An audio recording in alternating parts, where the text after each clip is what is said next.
Saudara, Daud adalah seorang raja yang luar biasa, raja yang hebat, raja yang punya segala kekuasaan, segala kekuatan ya.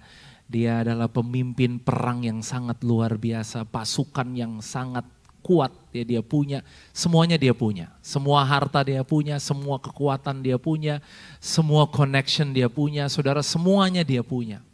Tapi ketika dia menghadapi masalah dalam kehidupannya saudara, dalam kita lihat sebentar dalam Mazmur 27 ayat yang keempat. Mazmur 27 ayat 4, Daud bilang, satu hal telah ku minta kepada Tuhan. One thing, itulah yang kuingini, diam di rumah Tuhan seumur hidupku. Menyaksikan kemurahan Tuhan dan menikmati baitnya. Saudara, dia punya semuanya. Tapi hari itu dari semua yang dia punya, dia memutuskan hanya untuk mau mengetahui satu hal. Satu hal yang paling dia perlukan dalam kehidupan ini, dan dia berkata bahwa dia mau untuk diam di dalam rumah Tuhan. Menyaksikan kemurahan Tuhan dan menikmati baitnya Tuhan. Saudara, siang hari ini kita semua dalam kehidupan ya, kita semua mungkin punya banyak hal yang kita alamin, kita lewati dalam hidup ini, dan kita punya banyak pilihan hari ini untuk mungkin cara ini bisa menolong saya, cara ini bisa membantu saya. Saudara, ada banyak hal yang mungkin kita pikir bisa menolong kita. Tapi tidaklah mudah ketika banyak hal yang kita coba ya saudara untuk membantu kita, menyelamatkan kita, menolong kita. Tapi kita memutuskan untuk hanya mengetahui satu hal yang paling penting dalam kehidupan kita. Dan satu hal itu adalah untuk kita diam di rumah Tuhan. Saya tidak sedang berkata tentang rumah Tuhan secara bangunan seperti ini, saudara. Saya percaya bahwa hidup kita semua di sini adalah rumah Tuhan. Mau nggak sejenak kita hanya diam ya dan melihat kebesaran Tuhan, melihat kemurahan Tuhan dan menikmati kehadiran Tuhan dalam kehidupan kita. Tuhan mau membawa kita untuk mengalami satu hal ini dalam hidup kita. Saudara-saudara, hari ini kita mau belajar tentang membawa pengaruh, memberi dampak, saudara, bahwa kita harus memiliki sesuatu di dalam kehidupan kita. Tuhan memberikan kerajaannya di dalam kehidupan saudara dan saya, dan kerajaannya itulah yang membuat kita hari ini bisa berdampak.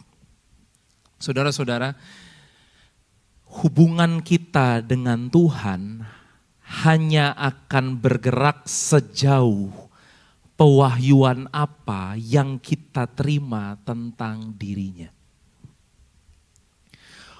Hubungan kita dengan Tuhan, ya sejauh mana hubungan kita dengan Tuhan, sedalam apa hubungan kita dengan Tuhan, setinggi apa hubungan kita dengan Tuhan, hanya akan bergerak sejauh mana kita menerima pewahyuan tentang Tuhan. Dalam Efesus 1 ayat 17, Paulus berdoa, doa Paulus meminta kepada Allah Tuhan kita Yesus Kristus, yaitu Bapa yang mulia itu, supaya ia memberikan kepadamu roh hikmat dan wahyu untuk mengenal Dia dengan benar.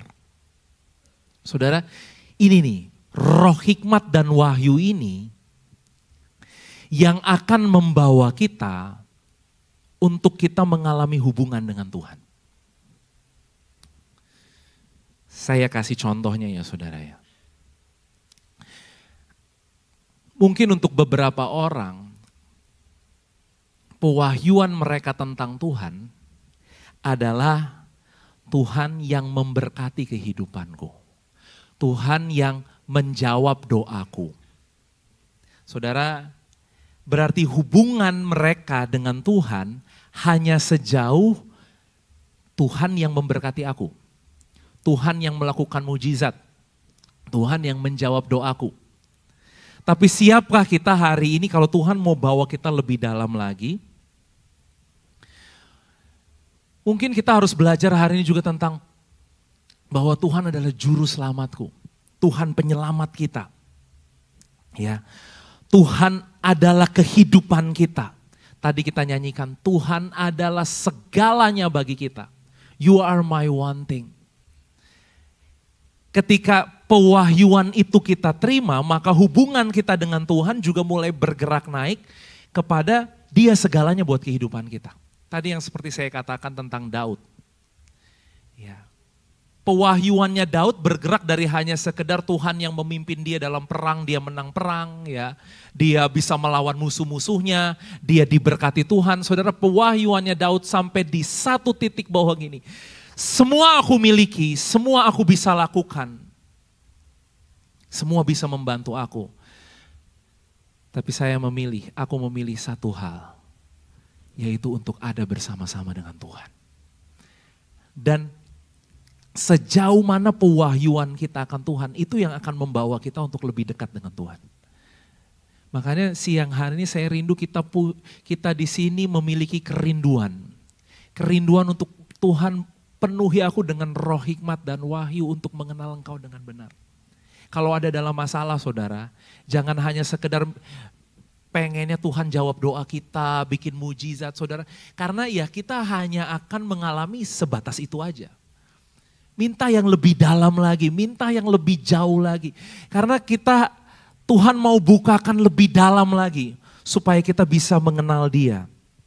Supaya kita bisa berjalan bersama dengan Dia. Amin. Keintiman dimulai ketika pewahyuan masuk ke dalam roh kita. Karena Tuhan itu bekerjanya kepada pribadi. Pribadi kepada pribadi. Ya. Saudara, saya mau sampaikan bangsa Israel sebelum kedatangan Tuhan Yesus hari itu. Semua yang mereka lakukan, semua ritual yang mereka lakukan hari itu sedang menggambarkan bahwa suatu hari akan ada Mesias yang datang. Suatu hari akan ada Yesus yang datang dan menjadi penggenapan dari semua ritual yang mereka punya hari itu. Bangsa Israel di saat itu adalah bangsa yang sangat mungkin unik ya saudara. Kenapa? Karena mereka punya satu pemerintahan yang namanya teokrasi. Pemerintahan yang dipimpin sama Tuhan sendiri. Sangat unik saudara. Karena Tuhan kelihatan tidak? Tuhan kan gak kelihatan. Tapi mereka ini kemanapun mereka pergi mereka berhasil. Perang menang. Dan ada satu, kalau kita ingat namanya tabut perjanjian ya saudara ya. Tabut perjanjian itu sedang menggambarkan kehadiran Tuhan. Dan bangsa-bangsa lain yang ada di sekitar bangsa Israel hari itu mereka tahu betul bahwa tabut perjanjian ini adalah mungkin kalau bahasanya kita hari ini ya, ini kayak jimatnya bangsa Israel gitu loh saudara. Kenapa saya pakai bahasa itu? Karena gini saudara, hari itu bangsa-bangsa lain begitu menginginkan apa yang bangsa Israel punya itu. Kenapa? Setiap kali mereka bawa tabut itu mereka menang. Perang kemana saja mereka menang. Dan mereka jadi bangsa yang sangat luar biasa dan mereka mencoba untuk apa ya rahasianya. Kita kan hari ini gitu ya saudara ya. Kalau lihat orang kan langsung yang kita tanya gini, apa ya kiatnya? Apa ya rahasianya? Saya kadang-kadang kalau ditanya orang kayak gitu saya juga bingung saudara mau jawab apa gitu ya. Karena kadang-kadang Tuhan bekerja sama kita tuh gak bisa dibuat metode saudara. Gak bisa dibikin formula. Ya, beda kalau mungkin kita beri motivator gitu. Motivator harus kasih kiat-kiat ya saudara ya. Tapi bersama dengan Tuhan banyak hal dalam perjalanan kehidupanmu yang saudara gak bisa jelasin itu. Dan kita semua tahu, kita semua yang ada di sini tahu ya itu semua ngomongin anugerah Tuhan gitu loh saudara. Tapi kan bangsa lain hari itu yang tidak mengenal Tuhan, mereka coba cari apa ya yang bikin bangsa ini kok hebat banget. Bangsa ini kuat sekali gitu ya. Perang selalu menang. Ya. Dan mereka lihat itu tuh. Lihat tuh barang itu tuh yang dibawa itu. Itu yang bikin mereka menang. Namanya tabut perjanjian. Mereka mau coba bikin metode dengan tabut perjanjian itu. Dan apa yang terjadi saudara, singkat cerita hari itu mereka curi tabut perjanjian itu. Karena mereka pikir wah ini nih yang bikin bangsa Israel menang. Tapi dalam 1 Samuel, kita lihat 1 Samuel 5 ayat 2, saya akan bawa kita lihat cerita ini. Orang Filistin mengambil tabut Allah itu, dibawanya masuk ke kuil Dagon dan diletakkannya di sisi Dagon. Ketika orang-orang Asdod bangun pagi-pagi pada keesokan harinya, tampaklah Dagon terjatuh dengan mukanya ke tanah di hadapan tabut Tuhan. Lalu mereka mengambil Dagon dan mengembalikannya ke tempatnya. Tetapi ketika keesokan harinya mereka bangun pagi-pagi, tampaklah Dagon terjatuh dengan mukanya ke tanah di hadapan tabut Tuhan, tetapi kepala Dagon dan kedua belah tangannya terpenggal dan terpelanting ke ambang pintu. Hanya badan Dagon itu yang masih tinggal. Tangan Tuhan menekan orang-orang Asdod itu dengan berat, dan ia membingungkan mereka. Ia menghajar mereka dengan borok-borok, baik Asdod maupun daerahnya. Artinya hari itu terjadi kegemparan di Asdod. Ya, dewa mereka, Tuhan mereka ya dibuat jatuh, kepala jatuh duluan saudara. Karena mencoba untuk tadi membuat formula, mungkin nih tabut ini nih yang membuat kemenangan. Kita ambil aja tabut ini. Bisa jadi kemenangan kita, ternyata malah jadi kutuk buat mereka. Dan singkat cerita kalau terus kita baca nanti ya di rumah ya saudara ya. Tabut itu dipindahkan dari Asdod, pindahin ke Gad. Di Gad hal yang sama terjadi juga, orang-orang di situ semua kena malapetaka. Semuanya kena borok-borok saudara. Setelah Gad, wah bahaya, Gad hancur nih gara-gara tabut perjanjian itu. Pindahin lagi ke Ekron. Dan ternyata di Ekron hal yang sama terjadi, semua kena lagi borok-borok, kena lagi hukuman Tuhan di situ. Dan apa yang terjadi saudara? Ya akhirnya mereka kembalikan tabut itu. Kenapa? Karena tabut itu bukan hanya sebuah barang atau benda yang sakral, yang mungkin mungkin buat mereka seperti jimatnya bangsa Israel. Gini loh saudara, tabut itu hanya bisa bekerja kepada orang-orang yang memiliki perjanjian dengan Tuhan. Dan kita tahu hari itu bahwa perjanjian Tuhan ikat dengan bangsa Israel, saudara. Apa yang kita bisa belajar dari cerita ini? Bahwa hadirat Tuhan, kehadiran Tuhan itu nggak bisa dibuat-buat, saudara. Itu nggak bisa ada formulanya, nggak bisa ada metodenya. Kenapa? Karena itu ada di dalam sebuah hubungan. Jadi nggak bisa gini kita contek orang, gimana ya supaya ibadahnya luar biasa kayak di gereja itu. Oh mungkin caranya gini. Terus kita contek, saudara nggak akan kejadian seperti itu. Kenapa? Karena Tuhan punya mungkin ini ya, Tuhan punya favornya masing-masing. Tuhan punya kasih karunia-Nya masing-masing untuk setiap, mungkin kalau tadi saya kasih contoh gereja, untuk setiap gereja. Untuk setiap kehidupan kita hari ini. Sehingga tadi sulit untuk kita buat metode. Dan yang bisa bawa tabut perjanjian itu atau yang bisa bawa hadirat Tuhan, kehadiran Tuhan itu hanyalah orang-orang yang punya perjanjian dengan Tuhan. Kita nggak bisa pinjemin gitu loh saudara. Nih pinjemin ya. Mungkin ini bisa jadi berkat buat kamu, nggak bisa saudara. Karena di situ harus ada perjanjian. Nah sekarang kita lihat di dalam perjanjian baru, Yesus hadir saat di dalam perjanjian baru sebagai Allah yang menjadi manusia dan tinggal bersama-sama dengan kita. Dan ketika dia hadir hari itu, ya saudara, dia hadir supaya manusia juga mengikat janji dengan dia. Makanya kita beberapa minggu yang lalu juga kita belajar ya saudara ya. Ada orang-orang mau coba pakai nama Yesus mengusir setan, mereka malah dikerjain nama setannya gitu loh saudara. Kenapa?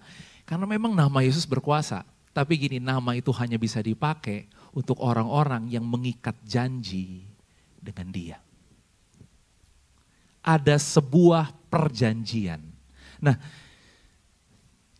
siang hari ini, saudara dan saya, kita semua ada di dalam perjanjian ini bersama dengan Tuhan. Sehingga saudara dan saya hari ini punya sebuah kepastian bahwa kita dapat membawa tadi tabut, kita dapat membawa hadirat Tuhan kemanapun kita pergi. Kemanapun kita melangkah. Saya kasih satu contoh lagi ya saudara. Di dalam perjanjian lama ya ketika tadi tabut itu mencoba diambil gitu ya saudara. Ketika bangsa Israel mau rebut kembali tabut, ya dalam cerita yang lain lagi, mau rebut kembali tabut itu, mereka bawa tabut itu dan dinaikkan ke atas kereta katanya. Saudara, tabut itu didesain, dirancang Tuhan, diperintahkan Tuhan untuk digendong saudara. Untuk dipikul oleh manusia. Nggak boleh di atas kereta. Tadi ya. Karena gini, makanya gini saudara. Ini nih hal yang menarik. Tuhan itu hari ini hadir di mana? Bukan di gereja ini saudara. Terus kita mengkhususkan tempat, tempat ini nih. Ada hadirat Tuhan. Saudara, Tuhan itu hadir bukan di bangunannya. Tuhan hadir di manusianya. Di dalam setiap kita, karena sekarang gini, coba lihat kiri kananmu sebentar ya, lihat kiri kananmu. Nah, oke. Nah, di dalam dia ada hadirat Tuhan, ada Tuhan di situ. Nah, karena kita semua di sini ya membawa Tuhan, makanya kita bisa merasakan, wah, hadirat Tuhan luar biasa ya, gitu loh. Amin. Ya. Jadi memang karena tadi rencana Tuhan, desain Tuhan, hadiratnya dia itu dia taruhkan kepada manusia. Nah, bangsa Israel hari itu mau mencoba taruh tabut di atas kereta. Apa yang terjadi? Kereta itu tergelincir, saudara. Dan ada orang yang mau mencoba, Uza mau mencoba menolong supaya tabut itu tidak tergelincir. Dikatakan di tempat itu juga dia mati, saudara. Kenapa? Kenapa begitu kudus? Kenapa begitu sakral? Ya, karena ini sedang menceritakan sebelum ada Yesus, ya, tidak ada manusia yang bisa sembarangan dengan tabut ini. Dalam perjanjian baru, tabut itu hadir di dalam pribadi yang bernama Yesus. Dan hari ini, saudara dan saya kemanapun kita pergi, kita membawa hadirat Tuhan itu di dalam kehidupan kita. Kita membawa Yesus di dalam kehidupan kita. Itu yang membuat hari ini kita bisa berpengaruh. Amin. Media boleh bantu saya tampilkan slide-nya. Saudara, apa yang kita terima hari ini di dalam Tuhan adalah kerajaan Allah. Amin. Kita lihat ayatnya. Kita lihat ayatnya next. Ibrani 12 ayat 28 mengatakan, jadi karena kita menerima kerajaan yang tidak tergoncangkan, marilah kita mengucap syukur dan beribadah kepada Allah menurut cara yang berkenan kepadanya dengan hormat dan takut. Oke, saudara dan saya kita hari ini ada di dalam ikatan perjanjian. Dan hari ini kita bisa membawa hadirat Tuhan. Tuhan mau menaruhkan kehadirannya yang penuh dengan kuasa di dalam kehidupan kita. Dan gini saudara, di dalam kita Tuhan memberikan dikatakan kerajaan yang tidak tergoncangkan. Ini yang tadi di awal saya katakan. Sejauh mana pewahyuan kita tentang Tuhan, maka sejauh itulah hubungan kita dengan Tuhan. Tuhan bukan hanya sekedar kasih, kita dikatakan firman Tuhan bilang ini, kerajaan Allah bukan tentang makan dan minum. Artinya gini, Tuhan bukan hanya sekedar ya Tuhan kasih, tapi Tuhan bukan hanya sekedar memberikan kita makanan dan minuman. Tapi kan dikatakan kerajaan Allah adalah kebenaran, damai sejahtera dan sukacita oleh Roh Kudus. Sekarang di sini dikatakan kita menerima kerajaan Allah. Tadi bukan makan dan minum tapi kebenaran, damai sejahtera dan sukacita. Yang kita terima hari ini adalah pemerintahan Tuhan di dalam kehidupan kita. Kerajaan Allah di dalam kehidupan kita. Dan kerajaan ini dikatakan kerajaan yang tidak tergoncangkan. Unshakable kingdom. Kenapa? Karena gini saudara, semua yang ada di bawah, semua yang ada di bumi ini, semua yang hari ini kita lihat itu bisa tergoncangkan. Itu bisa digoyang. Itu bisa hilang. Itu bisa berkurang nilainya. Makanya dikatakan hanya satu yang tidak tergoncangkan. Dan yang tidak tergoncangkan itu namanya kerajaan Allah. Kabar baiknya siang hari ini, di dalam Yesus kita menerima kerajaan Allah. Tadi ikatan perjanjian itu ya membuat hari ini memungkinkan saudara dan saya kita menerima kerajaan ini yang tidak tergoncangkan. Makanya dikatakan marilah kita mengucap syukur dan beribadah kepada Allah menurut cara yang berkenan kepadanya dengan hormat dan takut. Kenapa? Karena ini yang kita terima nih.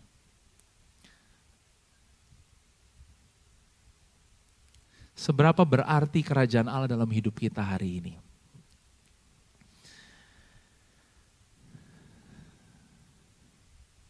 Sampai tadi Daud bilang, give me Jesus, give me Jesus. Saudara, mungkin kita akan melewati perjalanan untuk sampai di titik tadi tuh. Sampai kita berkata, give me Jesus. I don't want anyone else. Aku tidak menginginkan yang lain, orang yang lain, apapun juga dalam kehidupan ini. Hanya aku menginginkan Engkau. Itulah kerajaan Allah. Itu yang tidak tergoncangkan. Memang kerajaan ini gak kelihatan saudara. Makanya mungkin ya bagi hikmat manusia dikatakan kebodohan. Bukanlah sesuatu hal yang sangat berharga, berarti. Tapi biarkan firman Tuhan datang siang hari ini. Mungkin sederhana tapi Yesus adalah segala-galanya. Dan biarlah dia menjadi doa kita hari ini. Dia yang kita inginkan hari ini saudara. Kita menerima kerajaan. Karena gini, kerajaan itu berarti lagi berbicara tentang rajanya. Kalau rajanya ada di dalam kehidupan kita, berarti kerajaannya ada di mana saudara? Ada di sini. Presiden Indonesia, ya misalnya lagi pergi ke Amerika, berarti hari itu dia bukan hanya datang sebagai seorang presiden Indonesia, tapi dia membawa kerajaan Indonesia di situ. Benar ya? Paling enggak kita lihat ada pesawatnya lah datang di situ, benar nggak saudara? Ada ajudan-ajudannya gitu ya. Dia nggak datang sendiri, saudara, dia datang rame-rame. Ya. Saudara, kalau hari ini sang raja itu tinggal di dalam hidup kita, ya, harus ada bukti yang nyata, saudara. Kehidupan kita itu disertai dengan dia. Dan kita menerima kerajaan ini. Amin. Matius 3 ayat 2, next slide. Tuhan Yesus ketika dia datang, dia menyampaikan Injilnya, ya pesannya dia adalah ini, bertobatlah sebab kerajaan sorga sudah dekat. Dalam terjemahan The Message dibilang, change your life, God's kingdom is here. Ubahlah hidupmu. Ya. Bertobat berbicara, ubah cara berpikir kita. Tuhan tidak jauh. Kerajaan sorga hari ini sudah dekat. Dan God's kingdom is here. Kerajaan Tuhan ada di sini, ada di dalam hidup kita.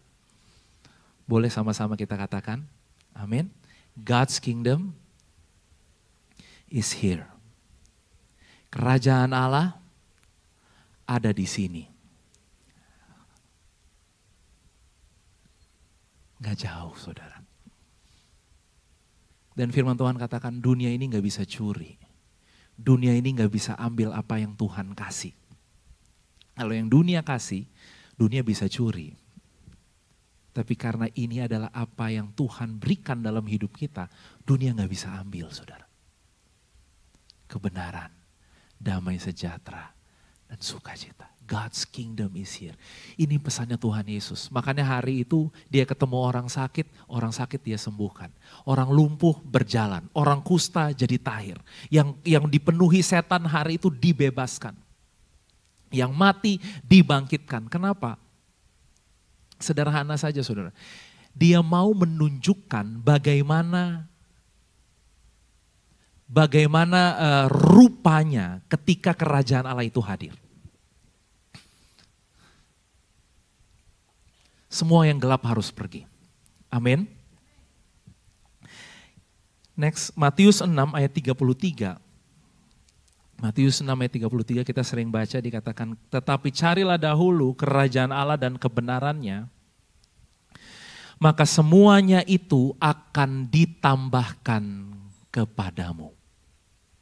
Kita tahu ini ya saudara ayat ini ya. Dalam terjemahan bahasa Indonesia masa kini dikatakan, jadi usahakanlah dahulu supaya Allah memerintah atas hidupmu dan lakukanlah kehendaknya. Maka semua yang lain akan diberikan Allah juga kepadamu. Usahakan dahulu. Ada yang menjadi prioritas. Ada yang menjadi hal yang paling penting saudara. Yang paling penting hari ini adalah Tuhan memerintah di dalam hidup kita. Yang paling penting hari ini terang masuk di dalam kehidupan kita. Tadi pagi saya diberkati firman Tuhan, dikatakan Tuhan mau kita meresapi Yesus. Terus kita mulai membuat Yesus meradiasi di dalam kehidupan kita sehingga kita meradiasi Yesus. Dan bukan hanya meradiasi Yesus, kita memuliakan Yesus. Sama seperti tadi pagi dikasih contoh Pastor Philip, dia bilang gini ya, saudara ada orang yang tiap hari mandi minyak wangi, ya, mandi mungkin sabun yang wangi, pakai wangi-wangian berendam gitu ya saudara ya. Itu wanginya di badan gitu ya. Sama seperti kisah Esther waktu itu saudara, Esther tuh 1 tahun tuh saudara, cuma dia ada di ruangan yang dia diasepin di situ. Asapnya yang wangi gitu loh. Jadi minyak-minyakan semua dikumpul, dibakar. Esther hari itu ditaruh di dalam ruangan yang sangat wangi, sehingga wanginya itu di badannya dia. Beda ketika kita pakai minyak wangi, kita semprot aja gitu loh saudara. Kita semprot, setelah kita semprot beberapa waktu wanginya hilang, benar ya. Tapi kalau dia meresap, dia gak akan hilang tuh saudara. Kadang-kadang kita tuh hanya semprot-semprot Yesus gitu loh saudara. Kalau ke gereja kita semprot-semprot Yesus nih. Pulang gereja udah bau Yesus semuanya gitu kan. Tapi apakah baunya bertahan lama? Wanginya bertahan lama saudara? Kena matahari hilang gitu kan. Jadi mulai lagi keluar wangi-wangi yang lama gitu loh. Makanya benar-benar tadi, wah luar biasa. Benar-benar harus meresapi Yesus gitu loh. Sampai tadi give me Jesus, benar-benar menginginkan hanya Tuhan Yesus dalam kehidupan kita. Usahakanlah dahulu supaya Allah memerintah atas hidupmu. Karena kalau kita terima kerajaan ini saudara, maka gini, yang kita bawa dalam kehidupan itu juga kerajaan itu, Allah. Tuhan memanggil kita hari ini untuk menjadi pemberita kerajaan Allah. Saudara, kita nggak dipanggil untuk menjadi pemberita Kristen. Jadi semua orang harus jadi orang Kristen. Enggak. Injil yang kita punya ini namanya bukan Injil Kristen saudara. Injil yang kita punya ini namanya Injil Kerajaan Allah. Gospel of the Kingdom. Dan yang Yesus sampaikan ketika dia ada di bumi ini, dia gak suruh orang jadi orang Kristen saudara. Yang Yesus sampaikan, Gospel of the Kingdom. Sederhana aja saudara. Ketika ketemu orang sakit, dia sembuhkan orang sakit.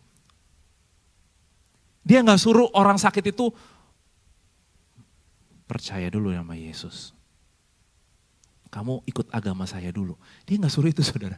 Dia ketemu orang sakit dia sembuhkan. Itu gospel of the kingdom. Dan hari ini yang kita bawa, yang saudara dan saya bawa adalah gospel of the kingdom ini.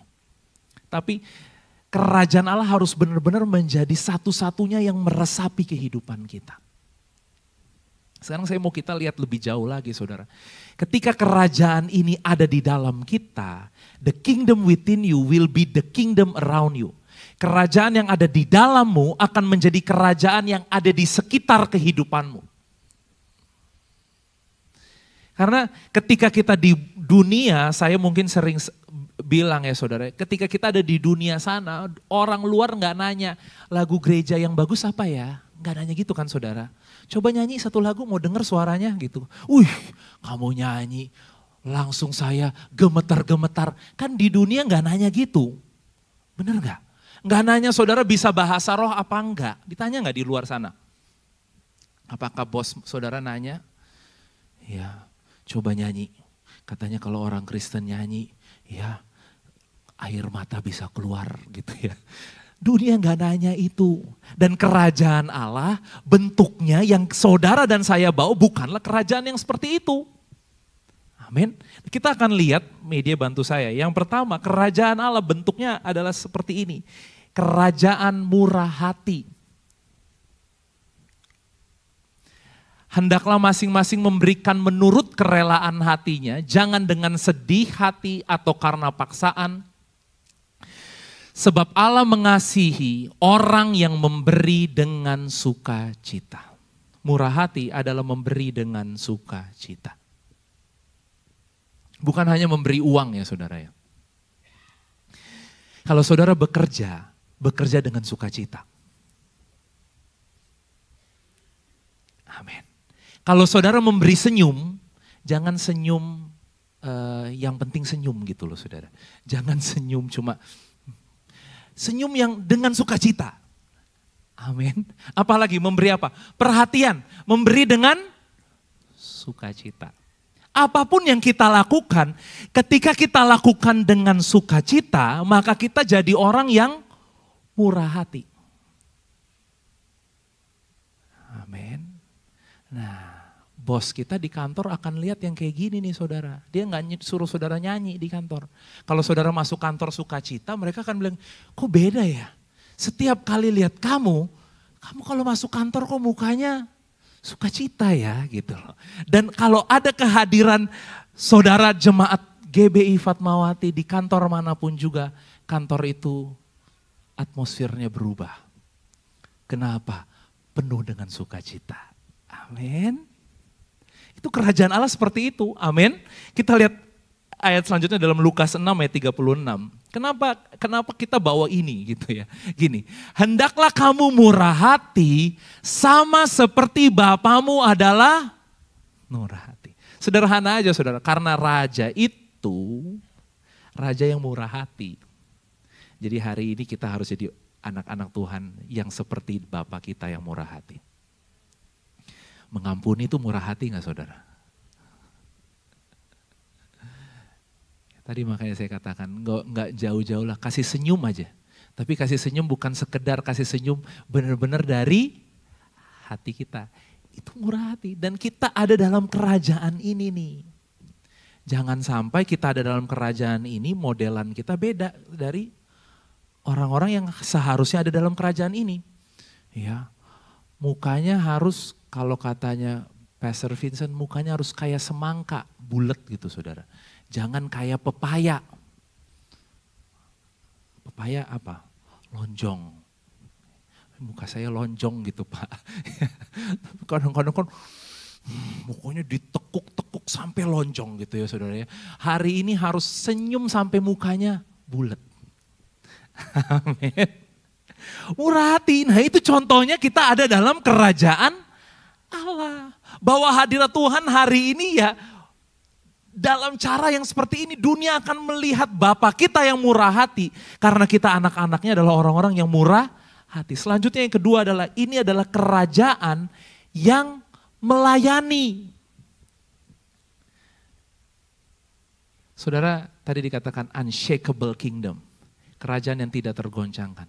Kerajaan yang terbesar, kerajaan yang tertinggi. Karena yang di bawah itu tergoncangkan.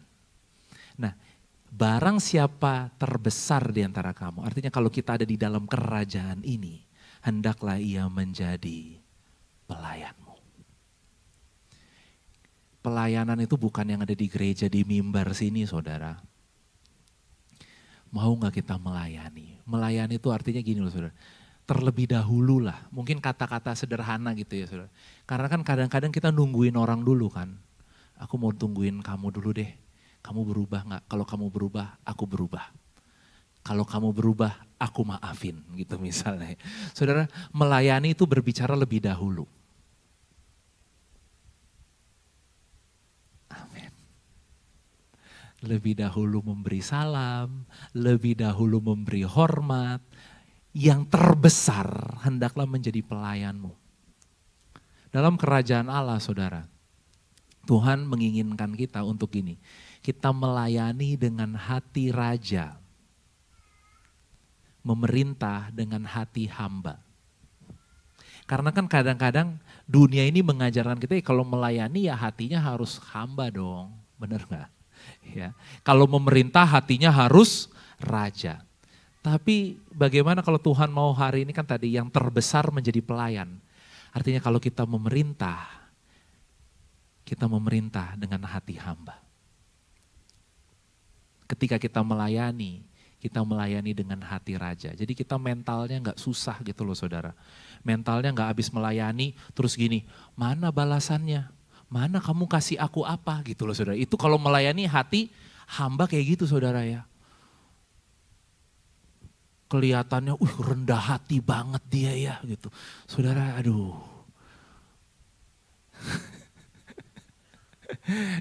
Kita harus melayani dengan hati raja gitu loh. Jadi kita mau bilang gini sama teman kita mau balas atau gak balas, mau baik atau gak baik, saya akan tetap baik. Kenapa? Saya raja, amin. Saya punya segalanya. Terserah mau bohongin aku berapa kali, terserah gitu misalnya. Apalagi, terserah mau mungkin ngomongin aku berapa kali, terserah gitu ya. Itu baru keren tuh saudara. Kalau hati hamba diomongin gitu, dia akan nangis dan bilang memang aku harus punya hati hamba. Aku keset, biarkan aku dikeset-keset gitu.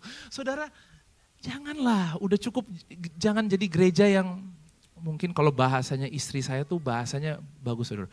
Bullyable. Saudara tahu bullyable? Minta dibully gitu loh. Ya. Kadang-kadang kita tuh terlalu yang Kristen tuh Kristen yang bullyable gitu ya. Rasanya dunia ini kalau lihat kita habis dia keset, dia pengen keset lagi gitu kan. Jadi hari ini kalau orang keset kita tunjukin kita raja saudara, amin. Jadi terserah mau berapa kali memperlakukan kita buruk, mau berapa kali bohongin kita, mau berapa kali mungkin jelekin kita, ngomongin kita di belakang. Aku punya hati raja. Aku gak berubah. Ibaratnya gini loh saudara. Dunia perlakukan apa, harta kita gak berkurang saudara. Posisi kita gak berkurang, kita tetap raja. Tapi kalau kita jadi raja, kita memerintah, kita jadi pemimpin, di kantor kita jadi berkat buat orang, punya hati hamba yang melayani. Jangan jadi raja kayak raja. Ambilin gelas teh. Bikinin kopi, nggak bercanda ya saudara. Tapi gini loh, kadang-kadang kan kita memerintah benar-benar dengan I am the king gitu kan, nggak salah. Pokoknya aku nggak boleh salah, aku rajanya gitu. Saudara, enggak, kita justru harus melayani. Amin. Nah ini kita ada dalam kerajaan yang melayani ini loh. Tuhan Yesus datang, dia bilang gini, dia datang menjadi pelayan bagi kita.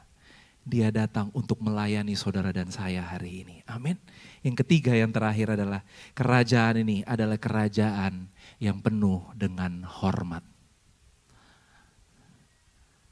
Terhormat nih saudara. Honorable. Saudara dan saya di sini adalah orang-orang yang terhormat. Amin. Jadi pastikan kita, apapun yang kita lakukan gini saudara, perkataan kita terhormat. Cara kita memperlakukan orang lain terhormat. Cara kita bekerja terhormat. Saudara, kita memberikan penghormatan, penghargaan kepada orang. Ya, bukan karena orang itu kita kenal atau orang itu layak dapat penghormatan. Kadang-kadang gini saudara, orang itu gak layak dapat penghormatan. Tapi kita jadi orang yang memberikan hormat kepada orang lain karena gini. Karena kita adalah orang-orang yang terhormat. Iya dong, raja, anak raja. Terhormat gak saudara? Terhormat. Anak raja gak mungkin ngomongnya ngaco-ngaco, benar gak saudara? Ya, yang keluar dari mulut maki-maki gitu ya saudara. Itu bukan anak raja gitu ya saudara. Latahnya yang anak raja kalau duduk aja beda saudara. Amin. Anak raja kalau jalan beda. Yang keluar dari mulut anak raja, masa sih yang keluar dari mulut anak raja gosipin orang? Tahu gak lo gitu ya. Kira-kira anak raja ngomongnya gitu gak saudara? Anak raja harusnya ngomongnya juga terhormat. Biar kita punya budaya ini. Sebagaimana kamu kehendaki supaya orang perbuat kepadamu, perbuat juga demikian kepada mereka. Jadi bukan karena mereka perbuat itu kepada kita hari ini, tapi karena apa yang kita kehendaki biar kita lakukan kepada orang lain. Saudara, saya berdoa kita menjadi orang-orang yang membawa kerajaan Allah. Kita harus mengenal Yesus gini-gini saudara. Lebih daripada 4 tembok gereja ini nih saudara. Karena kalau kita cuma mengenal Yesus yang ada di sini, kita nggak bisa mengenal Yesus yang ada di luar sana saudara. Padahal Yesus itu tidak ada di dalam, hanya sekedar ada di dalam tembok gereja ini. Bagaimana Yesus ketika dia ada di mall? Gimana Yesus ketika dia ada di mana misalnya di kantor gitu ya. Ketika ada di jalan. Ya saudara, seharusnya itulah kerajaan Allah. Dan Tuhan mau kita menjadi pembawa-pembawa kerajaan. Mungkin gini, hari ini mungkin kita bilang gini, Pak saya mau berdampak, saya mau jadi influencer, membawa dampak. Dan kadang-kadang kan saya harus bikin apa dong Pak? Mengubah dunia, ini kan ayat temanya raja-raja datang kepada terangmu. Saudara, terkadang kita harus mulai dengan hal yang kecil. Yang tadi saudara, menjadi orang-orang yang murah hati. Menjadi orang-orang yang melayani. Dan menjadi orang-orang yang penuh dengan hormat. Ketika kita melakukan hal itu saudara, kita sedang bawa pengaruh Bapa kita ke dalam dunia ini. Amin. Biar pengenalan kita kepada Tuhan, Tuhan bawa lebih dalam lagi. Mari kita bangkit berdiri.